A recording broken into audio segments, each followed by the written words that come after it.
Je suis un gros teubé, un idiot, et c'est important de le dire.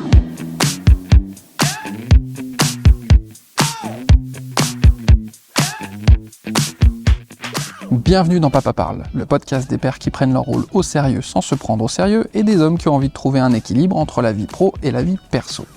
Je suis Pierre-Yves Pajot-Souriceau, ostéopathe, formé à la libération des perturbations émotionnelles, multipapa, et j'ai créé ma société de création de contenu pour les entrepreneurs qui ont envie d'augmenter leur visibilité sur leur réseau et de profiter de la puissance des réseaux sociaux. Pour débuter, un petit appel à l'action, ça encourage, si vous pouvez mettre 5 étoiles sur Apple Podcasts, sur Spotify, si vous voulez vous abonner à la newsletter sur Substack, vous n'avez qu'à suivre les différents liens, c'est assez simple et ça donne de la force pour continuer.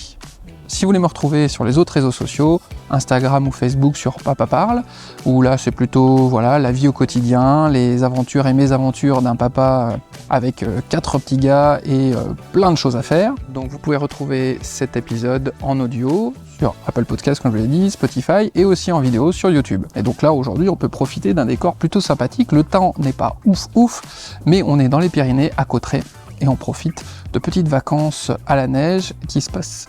Alors, pour moi, merveilleusement bien. Malheureusement, il y a eu des chutes à l'arrière du peloton et dans l'équipe, il y a quelques malades qui ont chopé la grippe. Donc, c'est un peu technique au niveau logistique. Parce qu'on a amené avec nous Mamie Titine, qui est un fin cordon bleu et qui nous prépare des repas et des trucs de dingue. Et donc, on allait pouvoir profiter d'une logistique incroyable et finalement Mamie Tétine est tombée sur le champ de bataille et donc nous gérons avec ma femme toute l'équipe. C'est assez sport, mais je suis assez surpris de voir qu'on passe quand même de sacrés bons moments. Je me suis permis de prendre des petites notes parce que c'est sûr que je vais oublier des choses. Et donc on va commencer par le journal de bord qui parle de ses vacances durant cette semaine-là au ski, où j'ai été assez surpris de me rendre compte que je passais de très bons moments. Alors vous me direz, au ski c'est plutôt normal de passer un bon moment. Eh ben, je me rappelle, il y a 2 ans, c'était déjà pas trop mal, mais sur les autres années, en fait, je pense que j'anticipais toutes les galères qu'on allait avoir, et je passais mon temps plus à me dire « Waouh, ça va être relou », plutôt qu'à profiter de l'instant présent. Ça paraît con à dire, mais mine de rien, je passais beaucoup plus de temps à me dire « Oh là, ça va être galère de porter les loulous, de faire ça, etc. » Et franchement, je pense que j'ai pas passé les meilleurs moments de ma vie sur des grandes vacances, des choses comme ça. Et aujourd'hui, je pense qu'il y a plusieurs facteurs qui m'ont aidé à bien vivre ça. Déjà d'une part, j'en ai parlé dans les épisodes précédents, une bonne communication avec ma femme, en lui parlant de moi, mes craintes, mes inquiétudes, les trucs que j'aime moins. Parce que ma femme, si je la laisse diriger le truc, enfin, elle dirige pas mal les choses, mais on fait 4000 activités tous les jours, et c'est pleine balle tous les jours, il n'y a pas de temps de repos. Et moi, je dis que j'avais besoin de temps cool, de moments où on se pose, où juste on profite de l'endroit où on est, on lit des choses, etc. Il y a besoin de récup. Même, tu vois, n'importe quel sportif te dira qu'il y a besoin d'une bonne récupération pour profiter et pour être performant après. Donc il y a cet aspect-là. Ensuite, il y a le fait, je le dis dans mon introduction, je suis formé aux libérations des perturbations émotionnelles, ALPE, qui est un dérivé de Tipeee. On fera peut-être un épisode carrément, j'en parle déjà depuis un moment, mais un épisode vraiment qui parlera de ça plus précisément. Et donc, un dérivé de Tipeee qui est une façon d'appréhender les émotions et de se libérer des perturbations et des peurs qu'on peut avoir. Et le fait d'avoir fait ça m'a grandement aidé et m'a permis... je vois plus du tout les choses comme avant en fait. Finalement, quand on se pose et qu'on réfléchit, on se rend compte qu'il y a beaucoup de choses qui nous embêtent, mais qui sont finalement... Il n'y a rien de raisonné là-dedans. Si on pose les choses et qu'on regarde les choses factuellement, finalement, il n'y a pas de raison d'avoir peur. C'est comme une phobie quand on a peur peur des araignées ou ce genre de choses. Salut Loulou. Peur des araignées ou ce genre de choses. On sait qu'en France, il n'y a pas d'araignée mortelle, et pourtant, on pète un câble. La raison, c'est certaines choses, mais pourtant, intrinsèquement, en nous, on a cette peur viscérale. Donc, d'avoir fait ce boulot-là, il y a plein de choses, je me suis rendu compte que je passais mes journées à avoir des inquiétudes, mais mais qui n'était pas fondé et qui reposait sur pas grand-chose, quoi. Alors ma femme ayant fait ce travail en amont, j'ai pu voir qu'il y a eu un grand changement, et puis je voyais que de plus en plus, en fait, j'avais l'impression qu'elle était, pourrait presque dire je m'en foutiste, en fait, en me disant mais elle s'en fout de tout, elle fait pas gaffe, etc. Mais non, c'est juste qu'elle n'était pas inquiète, et elle n'est pas inquiète pour des choses qui ne servent à rien, en fait. Donc il y a cet aspect-là. Et puis l'autre point, eh ben, c'est justement la transformation que je suis en train de faire physiquement, et le fait de reprendre ma santé en main correctement. Eh bien, j'ai vachement plus d'énergie. Et puis si on a plus d'énergie, eh ben, on peut être beaucoup plus patient, beaucoup plus calme, beaucoup plus à l'écoute, et tout se passe beaucoup mieux. Et ça a aussi créé un autre effet vertueux, c'est que ce challenge où je fais du sport plus régulièrement, où je mange plus sainement, dans des quantités beaucoup plus raisonnables, etc., fait que je prends goût au challenge. Et donc, quand on va aller faire du ski de fond, qu'on emmène les enfants, etc., et ben ça devient presque... je me dis, j'ai presque hâte qu'il y ait un nouveau challenge en me disant tiens, lui il va être claqué, je vais le traîner dans la luge, et puis ça va me faire, finalement je le transforme en me disant tiens, ça va me faire du sport en plus, je vais amener celui-là, puis je vais lui apprendre à faire ça, et puis on va réussir dans une journée à faire tout ça, etc. Tout en étant attentif à son ressenti. Et là d'ailleurs, je tiens à nouveau à remercier mon coach, Florian Jaffard, de Dad Performance, qui, comme il a su que j'allais faire des vacances au ski, il a réduit mon programme pour ne pas me surfatiguer et risquer de me blesser ou d'être dégoûté ou d'être complètement à plat. Et je pense qu'il a extrêmement bien fait parce que, comme je vous l'ai dit, au niveau logistique, c'est plus compliqué. Les nuits ont été compliquées aussi vu qu'il y a eu des loulous qui étaient malades, donc beaucoup de réveils, des soins, etc. Et si j'avais dû suivre tout le programme à fond, ça aurait été compliqué. Sachant que de toute façon, je me dépense un max parce que sur le ski, dans la neige et au froid, on dépense beaucoup d'énergie, beaucoup de calories. Et quand on apprend à ses enfants à faire du ski, à faire du snow, hein, Loulou, eh ben, il faut être solide sur les appuis, solide. Là, j'ai fait des squats toute la journée pour les accompagner, pour leur montrer comment faire. Donc voilà, en fait, tous ces points mis l'un derrière l'autre fait que le séjour est vachement mieux vécu. Effectivement, c'est pas un séjour comme quand j'avais 20 ans avec mes potes où on arrivait à leur monte-pente ouvrait à 8h30, à 8h29, on était devant, le bâton dans les dents comme ça, prêt, et on était pleine balle, pique-nique en haut des pistes, à fond jusqu'au bout. Mais là, je trouve un plaisir dans autre chose. Quand j'apprends à mon loulou à faire du ski ou à faire du snow, eh ben c'est un plaisir incroyable de transmettre. Et puis petit à petit, ils grandissent, ils commencent à savoir faire du ski tous, les deux grands surtout, à savoir faire du ski tout seul. Et en fait, ça devient incroyable de partager ces moments-là. On commence à se challenger tranquillement. C'est vraiment des moments de ouf, quoi. En espérant que les prochaines fois, fais attention le look de ne pas bousculer, en espérant que les prochaines fois, tout le monde soit en pleine forme et que tout le monde puisse en profiter à fond. Donc, le petit bilan sportif,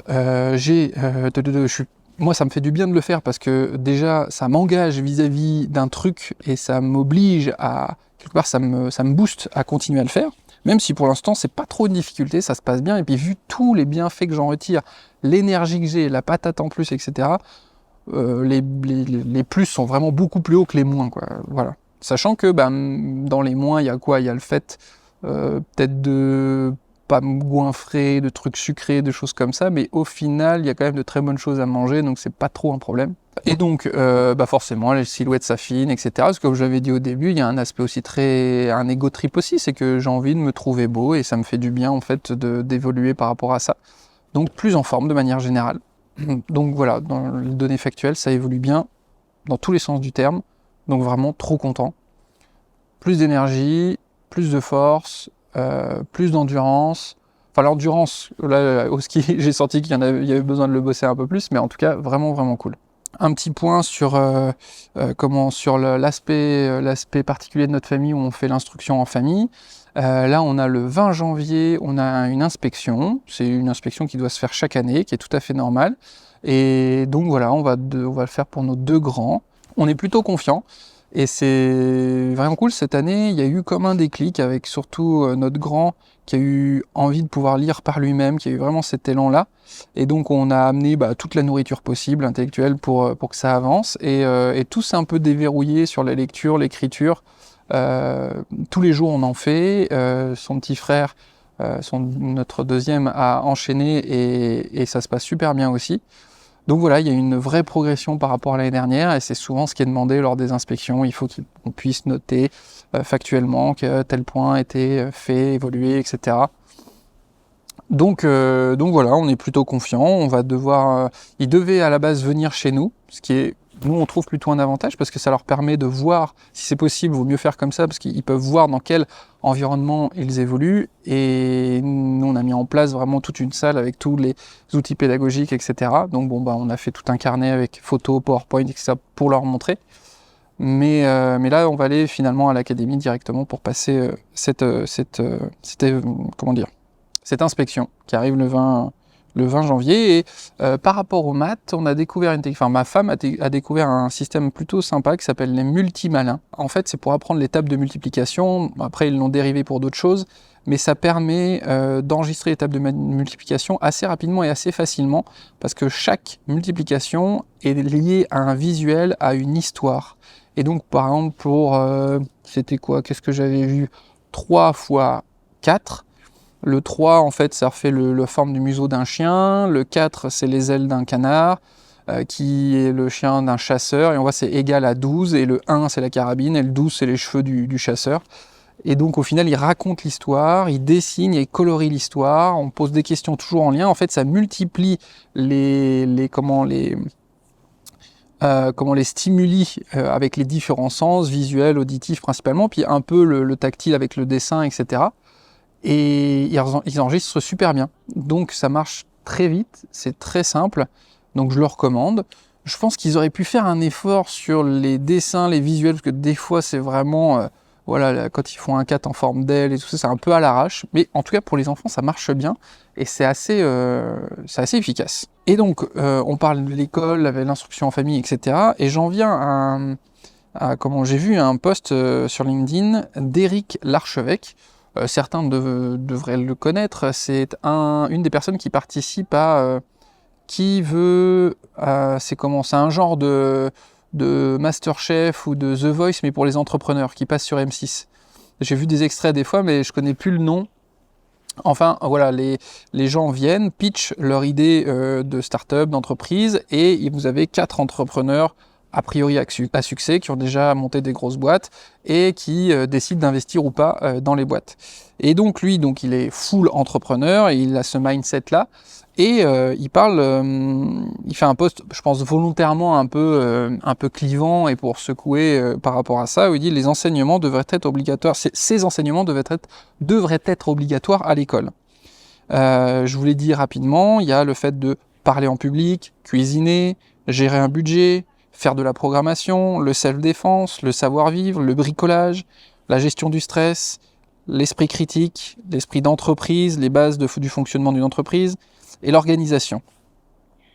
Et derrière, en fait, il y a eu vraiment 2 camps qui se sont mis en place, avec ceux qui étaient complètement d'accord avec lui, en disant oui, l'école devrait évoluer, le monde a évolué, il faut apprendre de nouvelles choses, etc. Et d'autres qui expliquent que plutôt du fait que ce qu'il met en avant devrait être plutôt quelque chose qui devrait être fait par les parents. Tu vois, par exemple, le bricolage, le savoir-vivre, cuisiner, toutes ces choses-là.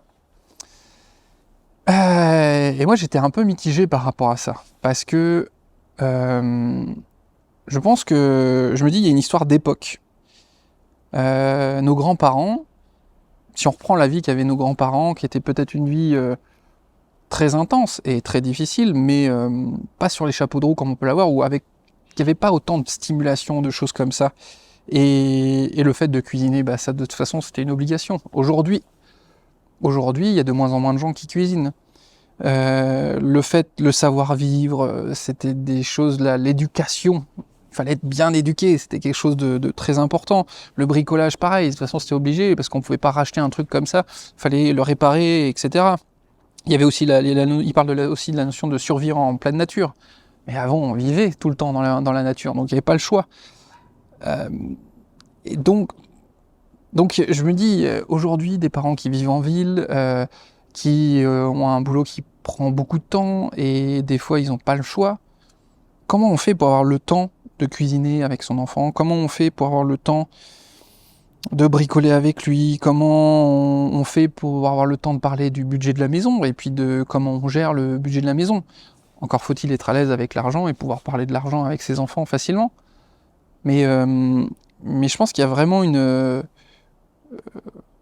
pourquoi il y a besoin d'apprendre absolument à s'organiser? Est-ce que c'est si compliqué? Moi-même,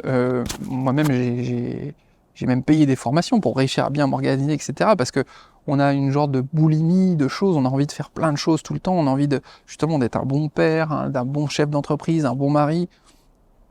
Mais avant, dans une journée, on faisait un truc. On le faisait bien, tranquille, et puis c'était fini, on était satisfait. Aujourd'hui, si on n'a fait qu'un truc, on est frustré, on dit tiens, j'aurais pu faire ça en plus, j'aurais pu faire ça en plus. Et puis il y a plein d'outils aujourd'hui qui nous permettent de multiplier les choses qu'on fait. Et je me porte en faux parce que je suis moi-même adepte de ces trucs-là, d'automatisation, etc. Et il y avait aussi un autre aspect, c'est par exemple le fait de parler en public. Il y a une personne dans les commentaires qui dit ben, à l'école ça existe déjà. Il y a des oraux, des choses comme ça. Alors oui, il y a le fait de passer des oraux, pardon, mais on n'apprend pas à bien parler en public. On est devant le fait accompli, en plus c'est dans le cadre d'un jugement avec une note, etc. Donc en fait, on nous apprend pas à parler en public, c'est pas vrai, pas à l'école. Et en plus, on met dans une condition de stress qui est assez énorme à ce moment-là. Et on dit pas comment, bah voilà, ça va avec la gestion du stress, comment on apprend à gérer le stress lié à la parole en public, comment on fait pour poser sa voix, accepter de faire des silences. Moi, tout ça, je l'ai appris plutôt en faisant du théâtre. Alors après, il y a du théâtre qui peut être fait à l'école, mais pas dans toutes les écoles, pas de la même manière, etc. Donc j'ai pas de réponse parfaite par rapport à ça. Je sais pas ce qui devrait être fait en plus ou en moins à l'école. Je pense qu'il y a peut-être qu'on peut se reposer la question du temps qu'on passe avec ses enfants et de ce qu'on fait avec eux. Est-ce que c'est juste Est-ce que quand on les voit, en fait, on a tellement peu de temps qu'on a juste envie de passer un moment tranquille, détente, et pas aller plus loin? Est-ce que finalement, est-ce qu'on les intègre pas assez dans notre vie? Alors nous, c'est facile. On a instruction en famille, donc de toute façon, ils sont là tout le temps. Donc quand on parle budget, ils sont là, quand on prépare des choses, ils sont là, quand on fait la cuisine, ils sont là, quand on organise des trucs, ils sont là, donc on en parle avec eux parce qu'ils nous posent des questions, etc. Mais est-ce qu'on manque pas, et c'est pas un reproche, c'est-à-dire c'est pas fait exprès, c'est pas, mais est-ce qu'on manque pas un peu de temps avec nos enfants pour voir tous ces points-là, en fait? Après, sur le bricolage, je vais rien dire parce que je suis une énorme tanche, et heureusement qu'il y a les grands-parents et des copains pour leur montrer des trucs, parce que sinon ça irait mal. Après, pour la programmation, certains parlaient aussi du fait que la programmation, c'est avoir un esprit logique et qu'on le travaille de toute façon avec les maths. Alors, je suis plutôt d'accord avec ça. Pour autant, même si on bosse le travail logique avec les maths, la programmation, c'est un langage. Et c'est comme les langues vivantes, en fait. On a pu avoir appris le français, travailler la gestion de la langue, alors ça nous aidera pour appréhender une autre langue, mais si on ne commence pas à apprendre une autre langue, on ne l'apprendra jamais. Et je sais que moi je me pose des questions d'apprendre un peu plus la programmation, parce que ça fait tellement partie intégrante de notre vie aujourd'hui, et même si c'est pas pour travailler dedans, mais au moins comprendre un peu plus ce qui se trame derrière toutes ces choses qu'on voit au niveau numérique qui évoluent énormément, je pense que ça pourrait au moins avoir une approche, ça pourrait être cool. Et puis le savoir-vivre, ça en plus c'est tellement différent selon chaque famille. Comment on fait pour mettre en place le savoir-vivre? C'est quoi le savoir-vivre? Alors peut-être il y a des basiques, bonjour, bonsoir, merci, avec plaisir, mais est-ce que c'est que ça? Le savoir-vivre, ça c'est une vaste question. Enfin voilà, le débat est lancé. Qu'est-ce qu'on devrait enseigner en plus ou en moins à l'école? Comment devrait évoluer l'école, si elle doit évoluer? Bon, vous connaissez mon avis, moi je pense qu'il y a plein de choses à faire évoluer, mais Est-ce que les profs en ont les moyens? Est-ce que le système le permet? Ça, je ne sais pas. Passons à la rubrique les retours de ma femme. Et bah écoutez, ça va être très rapide cette semaine, vu qu'on était dans la sauce au niveau logistique. Ma femme n'a pas eu le temps d'écouter le podcast, donc il n'y a pas de retour particulier. Voilà. Et on va terminer avec quelques idées en vrac. Je pense que peut-être que je trouverai un nom à cette rubrique. Pour l'instant, ça s'appelle les idées en vrac. Et c'est des trucs qui me viennent au fil de l'eau, que je note, qui n'ont pas forcément de logique par rapport à ce que j'ai dit avant. Mais j'ai envie de les exposer et puis de voir quel retour vous pourriez avoir par rapport à ça. On parlait lors du voyage pour aller au ski des Walt Disney, etc. Et avec les enfants, on parlait des méchants, des gentils, c'est qui les méchants, pourquoi, etc. Et en fait, je me dis, putain, j'aimerais tellement qu'on fasse un préquel à tous les Disney, mais où le héros soit le méchant du Disney. Dessus, par exemple, que pour le Roi Lion, on fasse un préquel et le héros, c'est Scar. Qu'on fasse un préquel à Aladdin et le héros, c'est Jafar. Tous ces trucs-là, pour voir et comprendre que fondamentalement, parce que dans les Disney, on a l'impression que les méchants, ils sont méchants parce qu'ils sont méchants et qu'ils ont toujours été méchants et que ça a toujours été comme ça. Il y a fort à parier quand même que s'ils sont aussi aigris, tendus, énervés, il y a 2-3 expériences vécues derrière quand même qui ont dû y participer. Et on réfléchissait à Scar, on essayait d'imaginer ça, et ça se trouve, on se rendrait compte que Mufasa, le père de Simba, le héros dans Le Roi Lion, ça se trouve, Mufasa, c'était un énorme enfoiré qui foutait le seum à son frère tout le temps, vu que c'était l'aîné, c'est lui qui savait, il allait devenir le roi, et qui foutait des peignets à son petit frère, qui l'envoyait chier tout le temps, etc. Donc voilà, je pense que ça pourrait être intéressant de faire ce genre de préquel, plutôt que de faire leur reboot en images de synthèse, qui sont esthétiquement effectivement incroyables, au niveau technique c'est fou, mais ça apporte rien de plus, et puis de toute façon les chiffres sont là, et les Disney est en chute libre, alors aussi à cause des super-héros, mais en tout cas, je pense qu'au niveau storytelling, accroche, histoire, ça serait quand même vachement plus cool. Deuxième idée en vrac, je suis un gros teubé, un idiot, et c'est important de le dire à ses enfants. Être capable de dire à ses enfants qu'on ne sait pas, c'est tellement important. Et c'est aussi important dans ta famille que dans ton boulot. Parce que ça peut amener à tellement de quiproquos et d'emmerdes que de faire croire que tu sais. Et puis toi-même, tu vas apprendre tellement plus vite si tu dis que tu ne sais pas. Et puis aujourd'hui, on a accès à des choses qui nous permettent de tout de suite trouver la réponse. Et par rapport à tes enfants, ça leur permet de voir, de comprendre qu'ils ont le droit de ne pas savoir aussi, et donc de poser la question, et donc d'apprendre plus vite. Et je vois trop d'enfants qui ne disent rien, et puis bien souvent, ils disent « Ouais, tu connais ça? Ouais. » Il dit « Ah, c'est quoi ?» Il fait « Non, je sais pas. » C'est dommage, parce qu'ils vont rester avec un vide, alors qu'ils auraient pu apprendre un nouveau truc. Alors peut-être que des fois le sujet, ça les saoule et basta, mais je pense que quand on laisse la porte ouverte à la question, et qu'on montre l'exemple, en disant quand on ne sait pas, je ne sais pas, et ça aide vachement ses enfants. Troisième idée en vrac, si tu veux que tes enfants t'obéissent, sois sûr de ton positionnement. Alors évidemment, je dis obéir, c'est un bien grand mot, mais tu vois ces situations où si tu veux que tu donnes une instruction et que ça file droit avec tes enfants et que ça se passe bien, etc. Si tu veux que ça se passe bien, il n'y a pas le choix, il faut que tu sois sûr de ce que tu dises, que tu sois capable de l'expliquer et que ça ait du sens pour toi. Parce que si il sort dehors et tu lui dis « Mets ton manteau, tu vas avoir froid », ça se trouve, il va pas avoir froid. Et puis lui, ça va créer une déconnexion entre ce qu'il ressent et ce qu'on lui dit, ça n'a pas trop de sens. Ou même des trucs de... qu'est-ce que je pourrais donner comme exemple ? Ouais, prends ton couteau de la main droite, ou ce genre de truc, mais pourquoi ? Et puis ça vient d'où ? Et puis on te l'a enseigné, mais celui qui te l'a enseigné, il te l'a enseigné pourquoi ?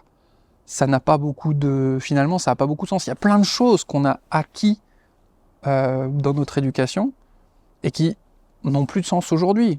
Ça avait peut-être une utilité à une certaine époque, ça vient peut-être de quelque chose de logique, Mais aujourd'hui, ça n'a plus de sens du tout, en fait. Et ça me fait penser à une petite histoire où c'est une petite fille qui va dans la cuisine, elle voit sa maman préparer c'était quoi, un rôti, et elle coupe les deux extrémités, elle les met au four. Puis elle dit, bah, pourquoi, maman, tu coupes les deux extrémités du rôti pour le mettre dans le four? Elle me dit, mais enfin, voyons. Mais, allez, lâche-moi, va demander à ta tante. Elle va voir sa tante, et puis elle lui demande, bah, maman, elle a coupé les deux extrémités comme ça du rôti, puis elle l'a mis au four, tu sais pourquoi? Ben, on a toujours fait comme ça, enfin, voyons, c'est évident, va demander à ta grand-mère. Elle va voir sa grand-mère, et puis il dit, hey, mamie, j'ai vu maman, elle a coupé le rôti aux deux extrémités, et puis elle a mis le rôti au four, mais pourquoi elle coupe les deux extrémités? Et là, sa grand-mère, elle éclate de rire. Je dis, mais c'est parce qu'à mon époque, le four, il était tout petit. Il n'y avait pas le choix, il fallait que le rôti fasse une certaine taille. Aujourd'hui, ça n'a plus de sens. Ben voilà, c'est ce genre-là, c'est ce truc dont je veux parler. Donc d'être sûr de ton positionnement, et donc voilà, le fait d'avoir re-questionné ça, d'être sûr de ce que tu dis, ça transparaît en fait. Ton enfant, il émet plus de doute. Il va te poser une question, il va voir que tu es clair dans ce que tu veux dire, que ça a du sens pour toi, que ça a un intérêt, que ça... Et donc, ça file. Imaginez, faites ce truc-là avec un adulte, vous lui donnez une instruction comme ça parce que c'est comme ça. Si vous demande et qu'il vous pose des questions et que vous êtes obligé de lui répondre, on pourrait faire ça, c'est ça. Quand votre enfant vous pose une question, imaginez que ce soit un adulte qui vous pose la question, est-ce que à cet adulte vous dites « Oui, non, mais c'est comme ça, vas-y, file ». Pas sûr que la relation soit top, quoi. Donc, bien évidemment, vous êtes garant de sa santé, et il y a des moments où il n'y a pas le choix, et il faut faire de telle manière. Mais au maximum, si vous pouvez me dire « Tiens, attends, si un adulte me pose la question, est-ce que je pourrais l'expliquer? Est-ce que ce serait clair? Est-ce que ça a du sens? Est-ce que ça a un vrai intérêt aujourd'hui ?» Dernière idée en vrac, ça c'est mon frère qui m'a passé une vidéo d'une nana en fait qui disait que son père lui avait permis de faire évoluer sa perception de la notion d'échec, ou en tout cas que l'échec n'était plus corrélé au résultat, mais plutôt au fait d'essayer. Et son père, quand elle rentrait de l'école et tout ça, il dit « Alors, qu'est-ce que tu as essayé de nouveau aujourd'hui? Alors, où est-ce que tu t'es trompé? Ou alors, comment tu t'es foiré aujourd'hui ?» Mais avec la banane et tout. Et donc sa fille qui lui disait « Ah bah j'ai essayé ça, mais c'était dur, c'était pas facile. Ah bah super, génial, high five, etc. » Et je pense que ce point-là est hyper important. Si on peut faire en sorte, pour nos enfants, de changer cet aspect-là et de faire en sorte que l'échec soit lié plutôt au fait de ne pas essayer quelque chose plutôt qu'au résultat, ça serait plutôt cool. Et évidemment, il faut tenir compte du résultat pour évoluer, faire un feedback, etc. Mais que le plus grand échec soit plutôt de ne pas avoir essayé, c'est top, parce qu'il va pouvoir tenter, oser, et puis après le truc classique, hein, tu te trompes, t'apprends, tu te trompes, t'apprends, puis tu finis par réussir ce que tu veux faire. Et voilà, un épisode rondement mené, je n'ai aucune idée du temps que j'ai pris pour ça. J'espère que vous aurez trouvé cet épisode sympathique. Ça a été fait vraiment entre 2 toux, 2 rhumes, 2 coups de Doliprane, etc. Je vous remercie d'avoir tout écouté. On se dit à bientôt. Et n'oubliez pas, pour encourager Papa Parle, 5 étoiles, un abonnement, un partage, un like, s'abonner à la newsletter. J'ai peut-être une idée pour que la newsletter soit qui est donc la sortie du podcast en newsletter, et peut-être 1 ou 2 newsletters en plus par-ci par-là. Voilà. Je vous dis à bientôt, et puis profitez.